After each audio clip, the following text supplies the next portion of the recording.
Hello everyone, this is Akram and today I am going to talk about the infrared sensor and how we can build our own infrared sensor using the op-amp IC and a potentiometer.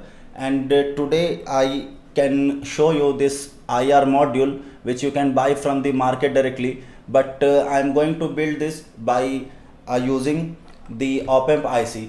And let me just show you the components which we will need and how we can design our own circuit to build our own IR sensor. So we need one op-amp IC here, and as I have already mentioned that I am going to use LM358 op-amp IC. So this is the op-amp IC here, and now I am going to show you internally how it is connected here using this pinout diagram of this op-amp IC. As you can see here that this is the LM358, and let me just show you, put this here on the diagram.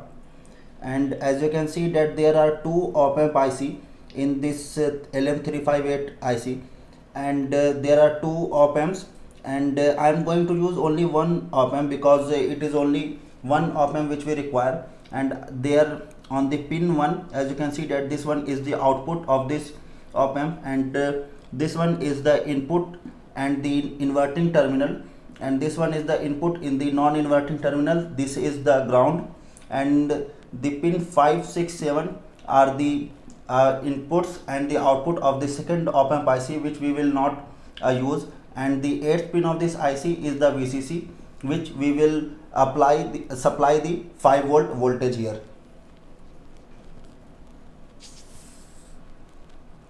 And then the other component apart from the op-amp IC, we need IR sensor, IR LED and the photodiode, and then one LED to show the output whether it is glowing or not, and then some resistors, and we need a potentiometer to actually calibrate and to select the offset voltage to measure the distance in the IR sensor. And then we need one breadboard, and then we need some jumper wires, and we will also need one buzzer which I will connect it with in the parallel of the LED in the output.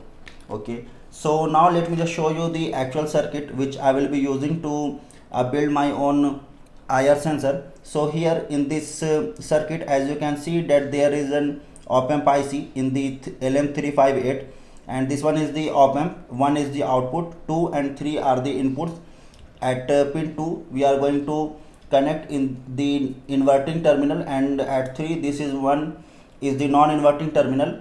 And here as you can see that this one is the IR LED, and this is the photodiode, and R1 is 100 ohm, R2 is 10k, and this one here is the potentiometer, which is this potentiometer I am going to use here. And this I will use to actually change the the resistor value, and hence I will actually select at which distance I want the IR to active and to send the output at high logic or the low logic. This potentiometer will help us to decide that range. And in the output I have placed a resistor of 330 ohm. You can actually use any resistor between 100 ohm and 900 ohm. And here I am going to use one LED to show the output, and then one buzzer in the parallel in the load. So in this way I am going to connect my circuit, and now let's see how I can test my circuit.